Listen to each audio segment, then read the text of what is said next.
மேடையில் நீங்க பேசும்பொழுதும் வெட்டு குத்து அந்த மாதிரி ரத்தம் தெறிக்கிற மாதிரி அந்த மாதிரி தான் சொல்றீங்க. ஆமாங்க, நீங்க வந்து களத்துல போய் இறங்கி பாருங்க. நீங்க ஒருத்தர் வந்து ரோட்ல நின்று தகராறு பண்ணி ரோட்ல போற ஒரு பொண்ணை கை பிடிச்சி இழுப்பான். உங்களால வீடியோ மட்டும் தான் நீங்க எடுக்க முடியும், உங்களால எதிர்த்து கேட்க முடியாது. கேட்டீங்கன்னா உங்களுக்கு தான் பிரச்சனை. இப்போ எவன் போய் சட்டை பிடிச்சி இருக்கிறானா அவன் மேல தான் கேஸ் போடுறதுக்கு 10 பேர் ரெடியா இருக்கான். ஆனா கை பிடிச்சி இழுத்தவன் வந்து ஈஸியா போயிடுவான். அந்த மாதிரி சூழ்நிலையில தான் நம்ம இருக்கோம். அவனெல்லாம் அடிச்சு உதைக்கிறதுக்கு ஒரு ஹீரோ வேணும். அவனை அது நம்ம செய்ய முடியாது. நம்ம அதை வந்து நான் படம் மூலமா நான் செஞ்சிருக்கேன். நீங்க கேட்டீங்கல்ல மீடியா வந்து சட்டை பிடிக்குமான்னு, வீடியோ எடுக்குமான்னு கேட்டீங்கல்ல, அந்த வீடியோ எடுத்து நான் மீடியா சொல்ல, நான் மீடியாவை சொல்ல, நான் மக்களை சொல்லிட்டு இருக்கேன். நான் நீங்கன்றது வந்து உங்களை மீடியாவை சொல்றேன். இல்ல இல்ல நான் மீடியாவை சொல்ல சார். அவரு இல்ல ஒரு நிமிஷம், அவர் மீடியா சொல்ல, வீடியோ எடுக்கிறது வீடியோ சொன்னாரு. எல்லாம் வீடியோ தான் நம்மளால எடுக்க முடியுது. நமக்கு ஆதாயம் வந்து அந்த வீடியோ போட்டு இப்படி அநியாயம் பண்றாங்க பாருங்க, அவ்வளவுதான் போட முடியுது. ஆனா அதை வந்து சினிமா மூலமா நம்ம வந்து நிறைவேற்றி காட்டுறோம். டேய் 10 பேர் வீட்டு முன்னாடி நின்றுட்டு வீட்டை உடச்சு பேர் நிக்கிற பொசிஷன்லாம் இன்னைக்கு நாட்டில் நடந்துகிட்டு இருக்கு. அதனால தான் 6330 போலீஸ் ஸ்டேஷன் நம்ம தமிழ்நாட்டில் இருக்கு. இல்லைன்னா ஒரே ஒரு ஸ்டேஷன் இருந்தா போதும் சென்னையில் மட்டும், எங்கேயுமே நல்லது நடந்துகிட்டு இருக்குன்னா. ஸோ அது அந்த நேரத்தில் ஒரு மனுஷன் எப்படி ரியாக்ட் பண்ணுவான்? எத்தனை வெட்டு குத்து கேஸ் ஒரு நாளைக்கு நடக்குதுன்னு கணக்கு இருக்கு தெரியுமா உங்களுக்கு? இதை வந்து நாங்கள் வந்து என்டர்டெயின் பண்ணல, இதுவும் இருக்கு சினிமாவில். ஆனால் அதை மீறி ஒரு விஷயம் இருக்கும் படத்தில், என்ஜாய் பண்ற மாதிரி, எமோஷன் ஆகிற மாதிரி, கண்கலங்கிற மாதிரி. அதையும் நான் சொன்னேனே, கண்கலங்கிற மாதிரி. இப்படி ஒரு விஷயங்கள்லாம் இருக்கா? பாசம்னா இப்படிலாம் இருக்கலாமா, நேசம்னா இப்படி இருக்கலாமா, ஒருத்தருக்கு அர்ப்பணிப்புன்றது இப்படி இருக்கலாமா, இதுவும் காட்டியிருக்கோம். நான் அதையும் சொன்னேன், இதையும் தான் சொன்னேன். இது வந்து ஒரு யூத்துக்காக ஒரு ஃபாஸ்ட்டாக ஒரு பேஸில் ஒரு கதை, ஒரு ஆக்ஷன். அது இது. இன்னொன்று வந்து ஒரு ஃபேமிலிக்காக ஒரு ஏரியா, இன்னும் சின்ன பசங்களுக்காக ஒரு ஏரியா, நல்ல காமெடி. யோகி பாபு எங்கே போயிட்டாரு அவருக்கு. இந்த மாதிரி நிறைய விஷயங்கள் இருக்குது படத்தில். வந்து வெறும் வெட்டு குத்துலாம் பண்ணுறாங்க நான் கிடையவே கிடையாது. முதல் படத்துலேருந்து இன்னைக்கு வரைக்கும் வெட்டு குத்தும் இருக்கும், ஆனால் கொஞ்சம் ஆறில் கொஞ்சம் தூக்கலாக இருக்கும். இப்போ இதுலேயே கொஞ்சம் தூக்கலாக இருக்கும். அது வந்து நான் சொல்லிக்கிறேன், ஏன்னா நான் முதலே சொல்லிடுறேன். நான் கரெக்டா நான் வந்து இப்போ வந்து மறைக்கல, நான் முதல்ல சொல்லிடுறேன். ஓட்டும் காட்டியாச்சு. நீங்க பேசும்போது அந்த கிளைமேக்ஸ் தெரிஞ்சது, அவ்வளோ வேகமா இருந்தது. நிறைய படம் ஸ்பீடா தான் இருக்கும் உங்க படம். இந்த படம் அதை விட பயங்கர ஸ்பீடா இருக்கும் போல் இருக்குது. இந்த படத்துல எல்லா படத்தையும் தாண்டி என்ன ஸ்பெஷலா இருக்கும்? ஸ்பெஷல் நான் சொன்னேன் இல்லையா, முதல்ல வந்து நிறைய வந்து ஒரு ஆக்ஷனுக்கு வந்து ரீசனபிள் ஆக்ஷனாக இருக்கும். அதுதான் ஸ்பெஷலாகவே நான் சொல்லுவேன். ஏன்னா ஆக்ஷன் படம் இப்போ வந்து ஒரு போலீஸ் படம்னு எடுத்தால் போலீஸோட எக்ஸ்க்ளூசிவாக பண்ணணும்னா கொஞ்சம் போராடி நிறைய விஷயங்களை கேதர் பண்ணி, அதான் ஆடியன்ஸை வந்து ரெஸ்பெக்ட் பண்ணுறது தான். அது அவங்க வந்து ஒரு இன்ட்ரெஸ்டாக ஃபாலோ பண்ணுறதுக்கு எவ்வளோ கேதர் பண்ண. அதே மாதிரி ஆக்ஷன் வரும்போது எவ்வளோ நம்ம வந்து அதை வந்து இன்ட்ரெஸ்டாக கொடுக்குறோம். ஏன்னா ஆக்ஷன்றது ஆனால் மக்களுக்கு கண்டிப்பாக தெரியும், இது கன்ஃபார்மாக இது வந்து ஒரு சினிமா தானே தெரியும். அதை வந்து எவ்வளோ இன்ட்ரெஸ்டாக கொடுக்குறோம், எவ்வளோ யதார்த்தமாக கொடுக்குறோம், அது உண்மையிலே அந்த ஆக்ஷன் தேவையானதாக ஆக்குறோம் ஸ்க்ரீன் பிளேல. இது வந்து தேவை. ஒருத்தர் வந்து இந்த மாதிரி ஒரு அநியாயம் பண்ணும்போது எடுத்து மிதிக்கணும்டா தூக்கி போட்டு நமக்கு தோணும். அது நம்ம ஒரு ஹீரோ மூலமாக நம்ம மனசில் உள்ள கொந்தளிப்பெல்லாம் வந்து சினிமாவில் வந்து நம்ம ஹீரோ மூலமாக, ரத்னம் மூலமாக, அது ரத்னம் விஷால் மூலமாக இப்படி அப்படி போயிட்டே இருக்கும். அது அவ்வளோதான். விஷால் சார், ஏப்ரல் 26ஆம் தேதி விஷால் சார் இங்கே ஏப்ரல் 26ஆம் தேதி ரத்னம் படம் வர மாதிரி இருந்தது. அது கூட வந்து அரண்மனை 4 வர மாதிரி இருந்தது. நீங்கள் சில கேள்விகள் கேட்டீங்க, சில கோவப்பட்டீங்க. இப்போ அரண்மனை 4 மே 3க்கு போயிருக்கு. அந்த அரண்மனை டைரக்டர் வந்து உங்க ரொம்ப நெருங்கி நண்பர் சுந்தர் சி சார் தான். அவருக்கு என்ன அண்ணன் நண்பர் இல்லை அண்ணன். அவருக்கு ஒரு வருத்தம் இருக்காது, அவருக்கு என்ன சொல்ல வரீங்க? ஐயோ, நான் வந்து தள்ளி போக சொல்லி நான் சொல்லிங்க, எனக்கு அந்த அதிகாரம் இல்லையே. நான் யாருங்க இன்னொரு படம் தள்ளி போ சொல்றதுக்கா? நான் அந்த மாதிரி பயன்படுத்தவே முடியாது. நான் அந்த மாதிரி பாவம்லாம் பண்ண மாட்டேங்க. எல்லா படமும் ஓடணும். காம்படிஷன்ல வந்து 8க்கு 8 லைன் ஏன் போடுறாங்க? 100 மீட்டர் ரேஸ்ல எதுக்கு ஒருத்தர் மட்டும் ஓடல? உசைன் போல்ட் மட்டும் ஓடினா நீங்க பாப்பீங்களா? 8 பேர் ஓடுறதுல உசைன் போல்ட் ஜெயிக்கிறது தான் நம்ம சுவாரஸ்யமா பாக்குறோம். அந்த 100 மீட்டர்ல அந்த 10 செகண்ட் வந்து எப்படி பாக்குறோம்? அது மாதிரிதான் சினிமா துறையில வந்து காம்படிஷன்ன்றது தவிர்க்க முடியாத விஷயம். சோலோ ரிலீஸ் கிடைக்கிறது வந்து ஒரு அபூர்வமான விஷயம். இப்போ மார்க் ஆண்டனி செப்டம்பர் 15 கிடைச்சிச்சு, அந்த மாதிரி ஏப்ரல் 26 கிடைச்சிச்சு. இப்போ நான் சொன்னதுனால தள்ளி போச்சுன்னு அப்படிலாம் நான் எனக்கு தெரியாதுங்க. அவங்க கிட்ட தான் நீங்கள் கேள்வி கேட்கணும். நான் என்னால் வந்து நான் யாரும் தள்ளி போங்க, தயவு செஞ்சு எல்லாரும் விலகுங்க, நான் மட்டும் ஜெயிக்கணும் அப்படியெல்லாம் என்றைக்குமே நான் யோசிச்சதே கிடையாதுங்க. நான் சத்தியமாக அந்த மாதிரி யோசிச்சதே கிடையாது. எல்லாரும் ஜெயிக்கணும், எல்லாரும் சந்தோஷமா இருக்கணும், எல்லா தயாரிப்பாளர்களும் சம்பாதிக்கணும், எல்லா இயக்குநர்களும் ஜெயிக்கணும், எல்லா புதுமுக நடிகர்லேருந்து பெரிய நடிகர்கள் வரைக்கும் எல்லாரும் நான் ஜெயிக்கணும். Hari sir, Vishal sir, Hari sir, நீங்க வந்து கமர்ஷியல் படங்கள் 22 வருஷமா வந்து பண்ணிட்டு இருக்கீங்க. கமர்ஷியல் ஃபிலிம் மேக்கிங்கோட அப்ரோச் இப்போ உங்களுக்கு உங்களுக்கு எப்படி வந்து சேஞ்ச் ஆயிருக்கு? 2005 அது எப்படி இருந்துச்சு, 15 எப்படி இருந்துச்சு, இப்போ எப்படி இருக்கு? See the same underline ஒரு விஷயம் இருக்கு, எமோஷன்ஸ். இப்போ நம்ம குடும்பத்தில் நடக்கிற விஷயங்கள் இருக்குல்ல, அது வந்து என்றைக்குமே வந்து நம்ம குடும்பத்தில் ஒன்று, இவர் குடும்பத்தில் ஒன்று, அவர் குடும்பத்தில் ஒன்று, அப்படியெல்லாம் இல்லை. இப்போ இங்கே இருக்கிற அத்தனை பேரோட குடும்பங்களில் ஒரே விதமான ஒரு எமோஷன் ஓடும். அது சண்டைகள் இருக்கலாம், அது எமோஷ்னல் விஷயங்களாக இருக்கலாம், சில வந்து சம்பவங்களை சந்திக்க வேண்டிய சூழ்நிலைகள் சந்திக்க வேண்டிய விஷயங்களா இருக்கலாம். இதெல்லாம் வந்து நாங்கள் ஏன் வந்து அதான் சார் சொன்ன மாதிரி we take a leaf out of reality எங்கிட்ட இருந்து வருதுன்னா, நாங்கள் நியூஸ் பேப்பரில் படிக்கிற விஷயங்கள், நாங்கள் டிவியில் படிக்கிற விஷயங்கள் தான். சும்மா வந்து கற்பனையாக ஏலியன் மார்ஸில் நடக்கிற விஷயத்தெல்லாம் நாங்கள் திரைப்படமாக பண்ணுறது இல்லை. இங்கிட்டு நடக்கிற தமிழ்நாட்டில் நடக்கிற விஷயங்கள் தான் நம்ம வந்து பண்ணுறோம். ஆனால் நீங்கள் சொன்ன மாதிரி மாற்றங்கள் வந்து டெக்னாலஜியில் மாறலாம், ஆனால் எமோஷன் எப்பவுமே மாறவே மாறாது. ஒரே ஒரு எமோஷன் தான். அது வந்து லவ்வாக இருக்கட்டும், அது வந்து பெற்றோர்களோட ஒரு ரிலேஷன்ஷிப்பாக இருக்கட்டும், அது ஒரு புருஷன் பொண்டாட்டி மத்தியில் இருக்கட்டும், எதுவாக இருந்தாலும் emotion is the same.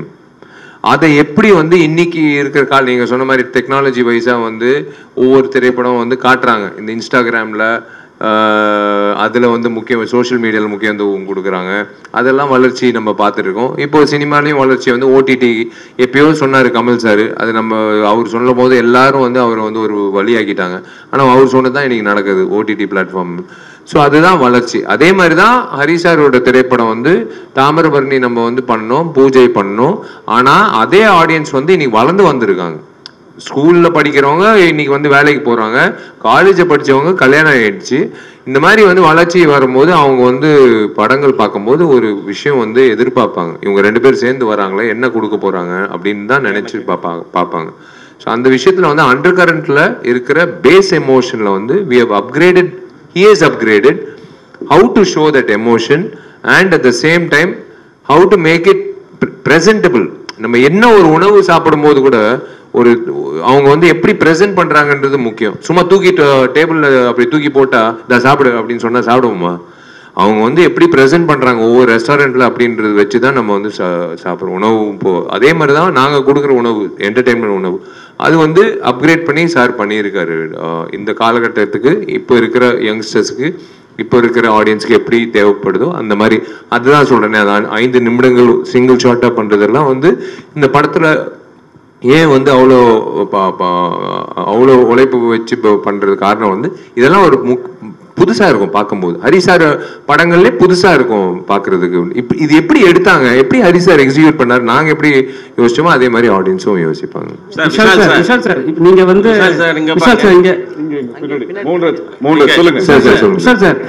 Sir mark கேண்டீன்ல வந்து நீங்க மார்க் கேண்டீன்ல வந்து நீங்க 100 கோடி வசூல் சொல்லிட்டீங்க.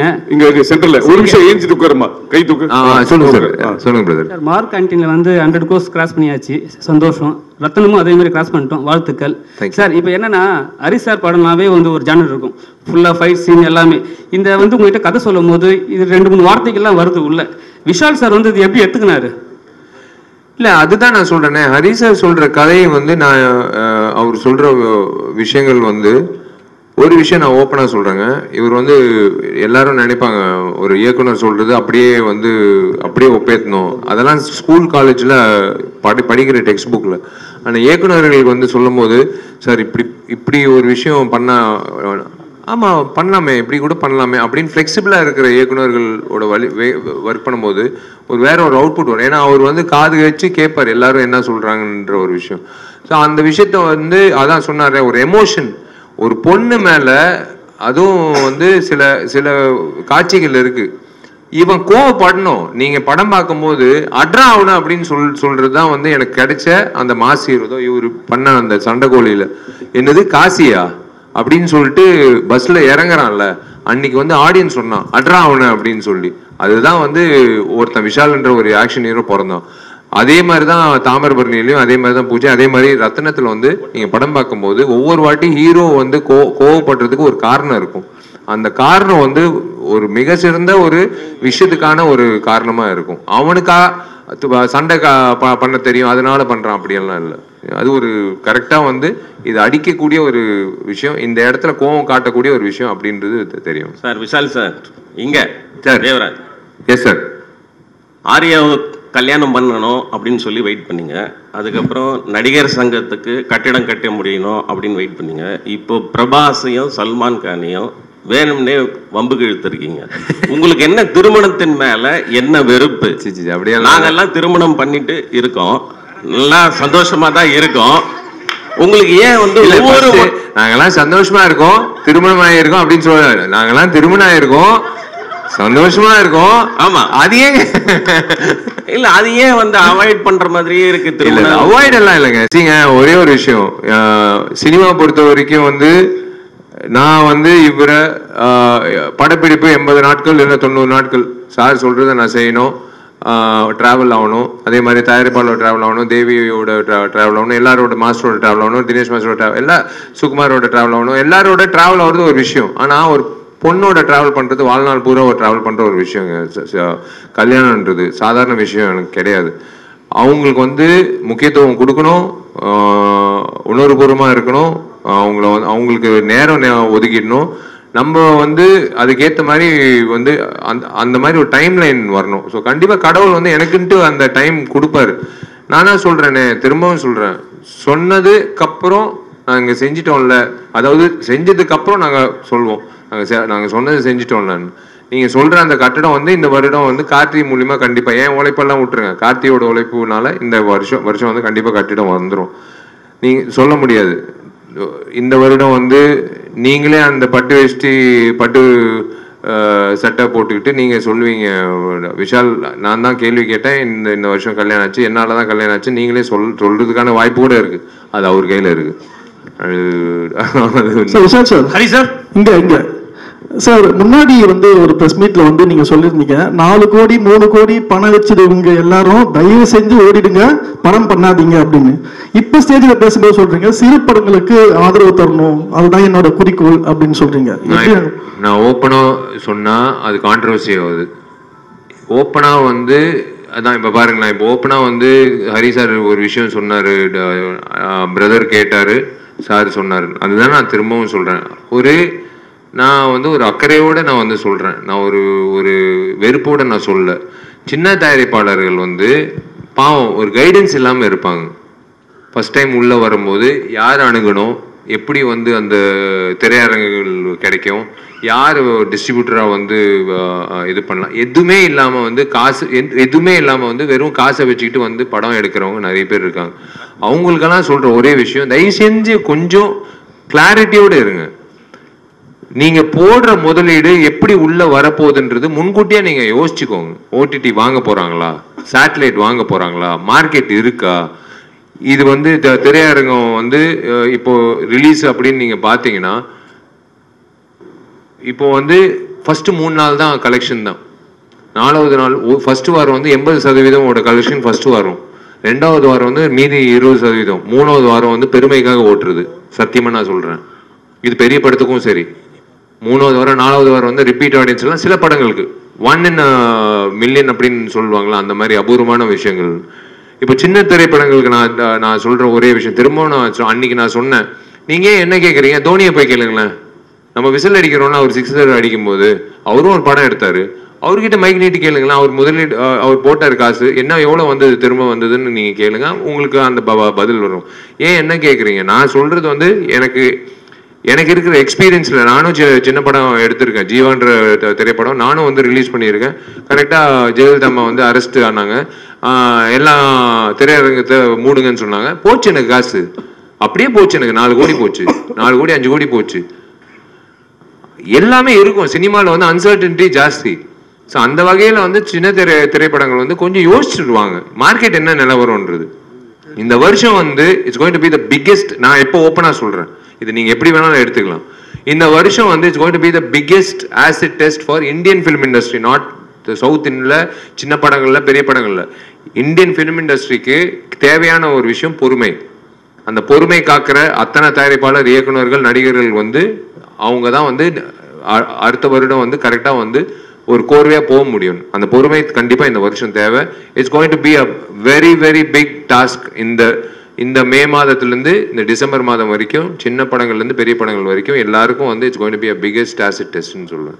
ஹரி சார், உங்களுக்கு தான் ஒரு கேள்வி சார். நீங்க சொன்னீங்க அந்த 3.5 கிலோமீட்டர்ஸ்க்கு வந்து அந்த சேசிங் சீன் ஃபைட் இங்க சார் சேசிங் ஃபைட் சீன்னு சொல்லி சொன்னீங்க.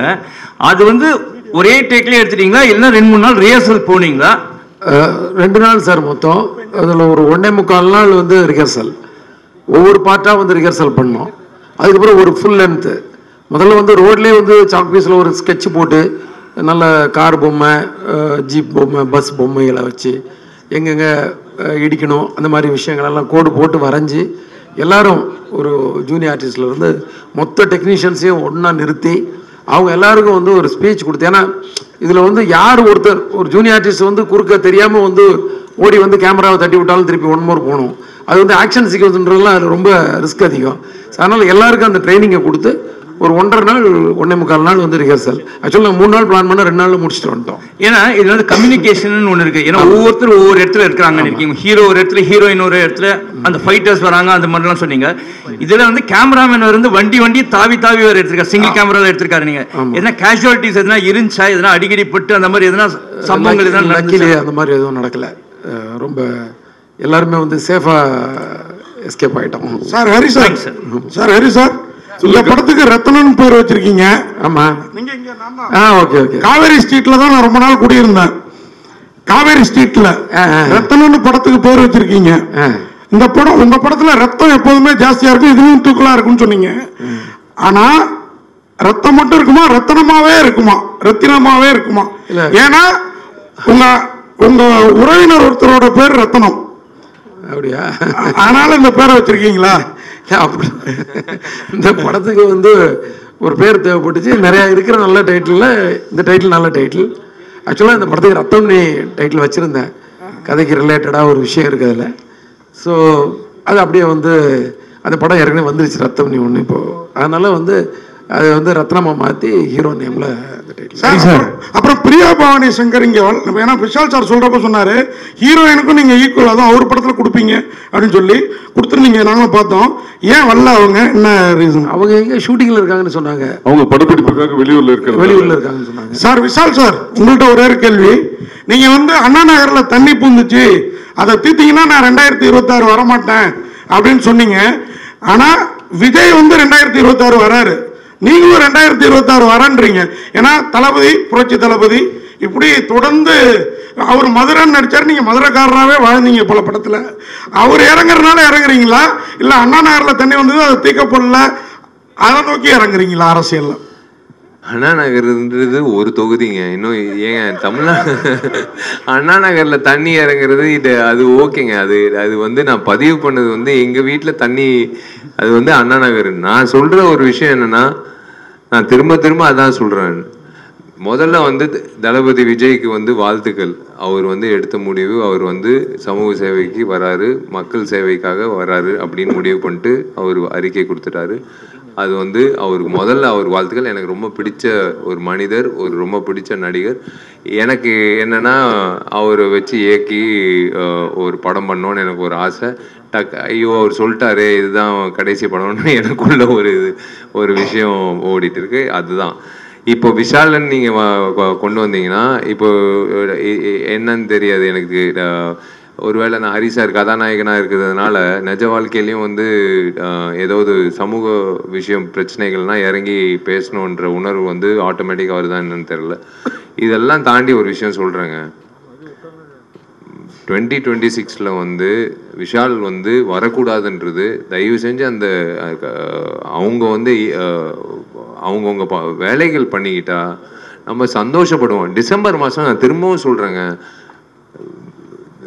மழை வருதோ இல்லையோ தயவு செஞ்சு அந்த வெள்ளம் வந்து வராமல் பார்த்துக்கோங்க. திரும்ப வந்து மறுபடியும் இன்சூரன்ஸுக்கு ஓடிக்கிட்டு ஆடி கார்லேருந்து சின்ன கார் வரைக்கும் மிதக்கிட்டு வேளச்சேரியில் ஏரி பக்கத்தில் மறுபடியும் வந்துன்னு வச்சுக்கோங்களேன், எப்படி இருக்கும் யோசிச்சு பாருங்களேன். நம்ம ஊருங்க, நம்ம வாழ்ந்த ஊர், நம்ம சம்பாதிச்ச ஊர், நம்ம ஊர் ஒன்று ஒரு வருஷம் இதே மாதிரி இருந்ததுன்னா எப்படி இருக்கும்? அதுதான் ஒரு ஆதங்கம். ஏன்னா அதெல்லாம் மாறிடுச்சுன்னா நாங்கெல்லாம் எதுக்குங்க வந்து சொல்லணும்? அதுதான் ஒரு விஷயம். ஸோ ஒரு சமூக சேவை செய்யறதுக்கு அவங்கெல்லாம் ஒரு உணர்வோடு நான் செயல்படும் போது நாங்கெல்லாம் வந்து ஹரி சாரோட அடுத்த திரைப்படம் அதுக்கு அடுத்த திரைப்படத்துல வந்து எப்போ வாய்ப்பு கொடுப்பாரு நாங்கள் ஏங்கிட்டு இருப்போம். அதுதான் நான் எங்களோட வேலை. இல்ல சார், நான் கேட்க வந்தது அதான், அண்ணா நகருக்கே தண்ணி வந்து, அதாவது அண்ணா நகர் அடையாறு காஸ்ட்லி பீப்புள் அங்கேயே வந்துருச்சு, மற்ற ஏரியாவில் ஜாஸ்தி வந்திருக்கும் அப்படிங்கிற ஃபீலிங்ல தான் நீங்க சொன்னீங்க. நீங்க சொல்ற விஷயம் எல்லாமே முன்னாடி கூட நீங்க அந்த பிரஸ் மீட்ல சொன்னது 200 படம் நிக்குது, இப்போதைக்கு சின்ன படங்கள் வேண்டாம், அதெல்லாம் ரிலீஸ் ஆகட்டும், அப்புறம் உங்க காசை போடுங்கிற மாதிரி தான் சொன்னீங்க அந்த பிரஸ் மீட்ல. ஆனா புரிஞ்சிக்கப்படுறது தப்பா இருக்குது, அதனாலதான் நான் இந்த கேள்வி. இல்ல அப்படி இல்லைங்க, சின்ன படங்கள் வந்து ஒரு திசை இல்லாம போயிட்டு இருக்குல்ல. நீங்க வந்து நீங்க கரெக்டா வந்து என்ன சிச்சுவேஷன் பார்த்துட்டு நீங்க படம் எடுங்க, அதுதான் நான் சொல்ல வரேன். அவ்வளவுதான். ஒரே ஒரு கேள்வி சார், மஞ்சுமல் பாய்ஸ் பிரேமல் இந்த 2 படமும் சின்ன படம் தானே, நல்ல கதை இருந்ததுனால ஓடிச்சு. யார் இது? ரங்கநாதன் சார். ரங்கநாதன் சார், பைல்வான் ரங்கநாதன். சத்தியமா இருக்கு, நான் பதில் சொல்ல மாட்டேன். சத்தியமா நான் பதில் சொல்ல மாட்டேன். விஷால் சார்? இல்ல I am not interested to tell him. அண்ணனுக்கே தெரியும். நான் வந்து இதுக்கு மேல வந்து நான் சொல்ல மாட்டேன். அண்ணனோட பதில் வந்து நான் வெளியில நான் அந்த சத்தியமா ஒரு பதில் சொல்ல மாட்டேன். ஒரு பொதுச் செயலாளரா தயவு செஞ்சு நான் சொல்றேன், என்ன வந்து இந்த பிரஸ் மீட் ஆரோக்கியமா போயிட்டு இருக்கு. ஒரு பொதுச் செயலாளரா என்னை வந்து பேச விட்டுறாதீங்க. வேணாம், அண்ணனோட கேள்விக்கு வேணாம், எல்லாம் நல்லபடியா சாப்பிட்டு. Okay fine.